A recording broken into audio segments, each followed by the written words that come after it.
You will hear it. You will hear it, sir. అన్ని రహస్యాలు ఇప్పుడే చెప్పమంటే ఎట్లా? కొన్న ఉంచాలి కదా, మళ్ళీ మీ పేపర్ నింపాలి కదా స్వామి. ఎవ్రీడే ఉంటుంది మీకు అనౌన్స్మెంట్, అట్లా వదిలిపెట్టాం.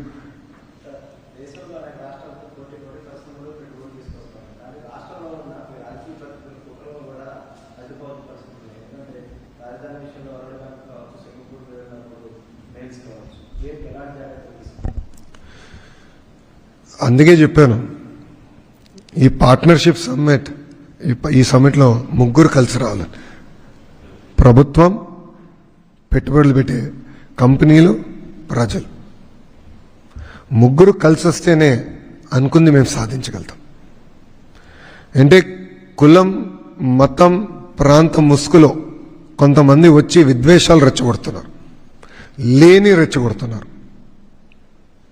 మీరు విచిత్రం ఏంటంటే, గూగుల్ అనౌన్స్ అయిన తర్వాత వైకాపోలు కొన్ని పోస్టులు పెట్టారు.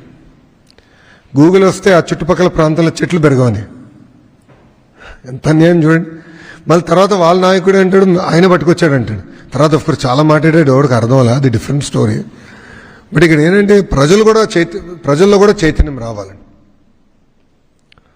పార్ట్నర్షిప్ అనేది ముగ్గురం కలిసి చేస్తేనే అనుకుంది సాధించగలరు. ఈరోజు హైదరాబాద్ ఈ స్థాయికి వచ్చిందంటే ఆనాడు ప్రజలు అనుకూలంగా స్పందించారని వచ్చింది. శంషాబాద్ ఎయిర్పోర్ట్ ఏర్పాటు చేసినప్పుడు 5,000 ఎకరాలు ఆనాటి కాంగ్రెస్లో ఉన్న, ప్రతిపక్షంలో ఉన్న కాంగ్రెస్ నాయకులు వెళ్ళి ఎయిర్పోర్ట్కి భూమి లేవదని రెచ్చగొట్టారు. కానీ ఆ రోజు ప్రభుత్వం ఫిక్స్ చేసిన కాంపెన్సేషన్ ప్యాకేజ్ కానీ చేసిన విధానం, ప్రజల్లో తీసుకొచ్చిన చైతన్యం, ప్రజల్లో వచ్చిన చైతన్యం చూస్తే క్యూ కట్టి మరీ భూమి ఇచ్చెళ్ళారు. ప్రజలు క్యూ కట్టి భూమి ఇచ్చెళ్ళారు.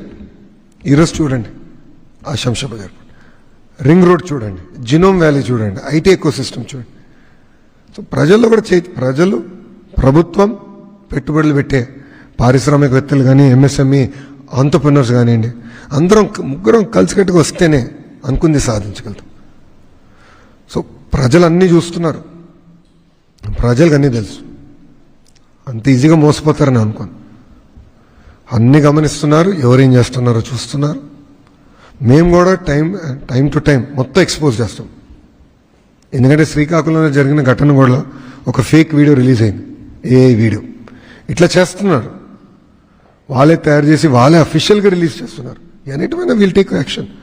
బట్ నేను కూడా కోరేది, నేను కూడా ఆఫర్ ఇచ్చే గతంలో మళ్ళీ ఇస్తున్నా. నాకు అన్ని కంపెనీలు తెలుసని నేను అనట్లేదు. ఈరోజు ప్రతిపక్షంలో కూర్చున్న వైకాపా పార్టీ కూడా కొన్ని కంపెనీలు తెలిసి ఉండొచ్చు.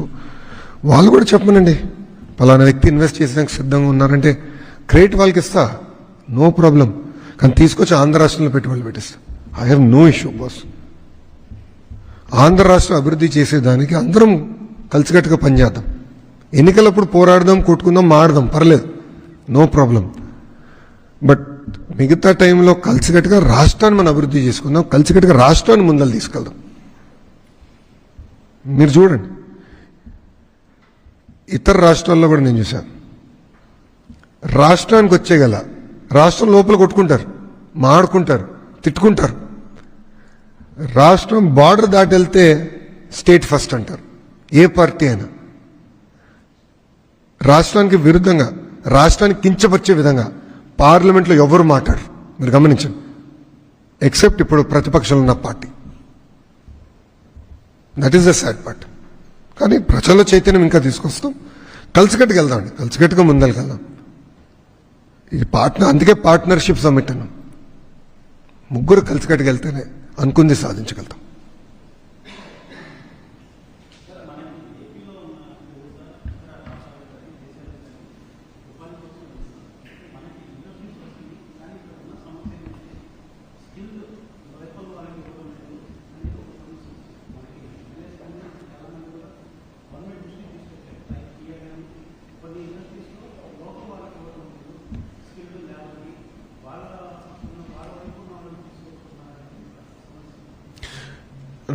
End of the day we are Indians first.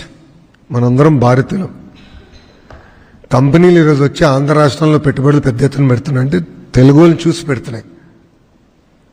ఇప్పుడు టీసీఎస్ వచ్చి విశాఖపట్నంలో సెంటర్ ఓపెన్ చేసింది, త్వరలో చేయబోతున్నా, హైరింగ్ ఆల్రెడీ అయిపోయింది. తెలుగులో 80% ఉన్నారు దాంట్లో, ఇతర రాష్ట్రాలు ఉండరు. సో ఇప్పుడు ఎలక్ట్రానిక్స్, మీరు చెప్పింది ఒక పాయింట్. ఇప్పుడు ఎలక్ట్రానిక్స్ మ్యానుఫ్యాక్చరింగ్ తీసుకుందాం. ఎలక్ట్రానిక్స్ మ్యానుఫ్యాక్చరింగ్లో కటింగ్ ఎడ్జ్ షాప్ ఫ్లోర్ లెవెల్లో మనోళ్ళు రాగలుగుతారు. మేనేజరియల్ లెవెల్లో మనోళ్ళు లేరమ్మా, అనుభవం లేదు మనకి. ఎందుకంటే ఎలక్ట్రానిక్స్ మ్యానుఫ్యాక్చరింగ్లో పక్కనున్న రాష్ట్రాలు మనకన్నా ముందుకెళ్ళి అనేక కారణాలు. Same thing with automotive. ఇప్పుడిప్పుడు ఆ ఎక్స్పర్టీస్ మనకు వచ్చింది, అందుకే మనోళ్ళు ఇప్పుడు దాంట్లోకి వెళ్తుంది. అదే ఐటీ రంగంలో ఎక్కడ చూసినా మనోళ్ళు ఉంటారు. కరెక్ట్. సో అట్లా కొన్ని రంగాలు ఏంటంటే కొన్ని రాష్ట్రాలు ముందరికెళ్ళినాయి కనుక ఆ అడ్వాంటేజ్ వాళ్ళు పుచ్చుకున్నారు. ఇప్పుడు ఏంటంటే ఎడ్యుకేషన్ మంత్రిగా నేను ఇండస్ట్రీ మీ అందరం టైఅప్ చేసి ఈ వర్టికల్ హారిజాంటల్ ఇంటిగ్రేషన్ చేస్తే తప్పనిసరిగా అనుకుంది సాధించగలుగుతాం. మనకున్న యువతకి పెద్ద ఎత్తున ఉద్యోగాలు 10 కల్పించగలుగుతాం. That is the agenda.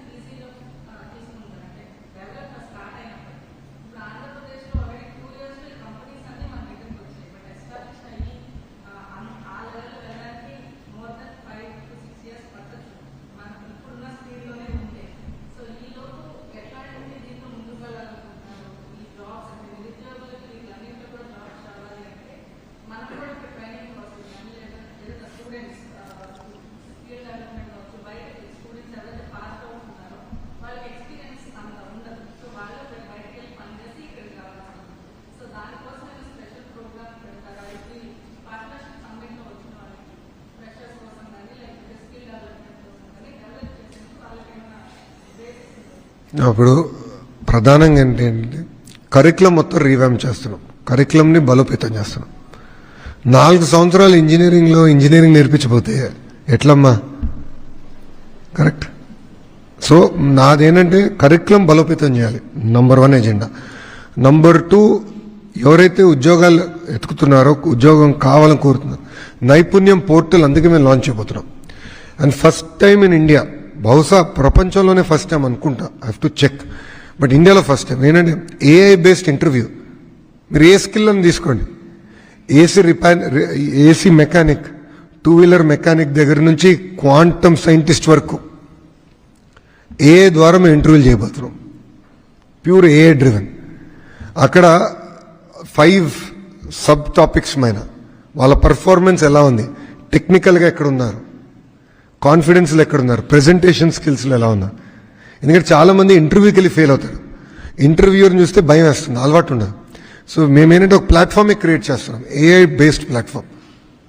So అట్లా చేస్తున్నాం. ఈ నైపుణ్యంలో skill intervention, skill upgradation, seed app, వేరే skilling programmes, state programmes, central programmes అన్ని దాంట్లోకి ఇంటిగ్రేట్ చేస్తాం. So that should be the single point. అట్లా బిల్డప్ చేస్తాం, అందుకే కొంచెం సమయం పడింది. రెండోది టైమ్ లైన్స్ అడిగారు. Google data centre 3 years, Arcelor Mittal commercial production if not end 2028, first Q1 2029. Arcelor Mittal Premier energy నేను అనుకుంటా ఇంకో నెక్స్ట్ ఇయర్, ప్రీమియర్ ఎనర్జీ అయితే 2026లో అయిపోతుంది. ఎల్జీ ఎలక్ట్రానిక్స్ కూడా 26 అనుకుంటా, 26, 27, 28 ఎల్జీ ఎలక్ట్రానిక్స్. ఇట్లా ఒక్కొక్క కంపెనీకి ఒక్కొక్క టైం లైన్ పెట్టుకుని వెళ్తున్నాం. ఏఎన్ఎస్ఆర్ సాలాపూర్ ఎసత్ అంటే 2 years పడుతుంది. అందుకే కదా ప్రతి స్పీచ్లో ప్రభుత్వం కొనసాగింపు అనేది చాలా చాలా ముఖ్యమని చెప్తున్నామ్మా. ఈరోజు గుజరాత్ ఈ స్థాయికి వచ్చిందంటే కారణం ఏంటి? అక్కడ ప్రభుత్వం ఒకే పార్టీకి చెందిన ప్రభుత్వం కొనసాగుతూ వచ్చింది. సో ఏ రాష్ట్రాల్లో అయితే ఒకే పార్టీకి చెందిన ప్రభుత్వాలు కొనసాగినాయో, మినిమం 2 terms వచ్చినాయో, ఆ రాష్ట్రాలు ఎక్కడికో వెళ్ళిపోయినాయి. Case in point Telangana, case in point Orissa. So ఇట్లా ఏంటంటే ఆ ఇంపటస్ వచ్చింది. సో ప్రజలు కూడా అది ఆలోచించాలి. ఓవర్ నైట్ మిరకల్స్ రావు, కానీ ఎంత ఎఫర్ట్ పెడుతున్నావు చూడు. ఒకప్పుడు ఆంధ్ర రాష్ట్రం అంటే ఏంటమ్మా?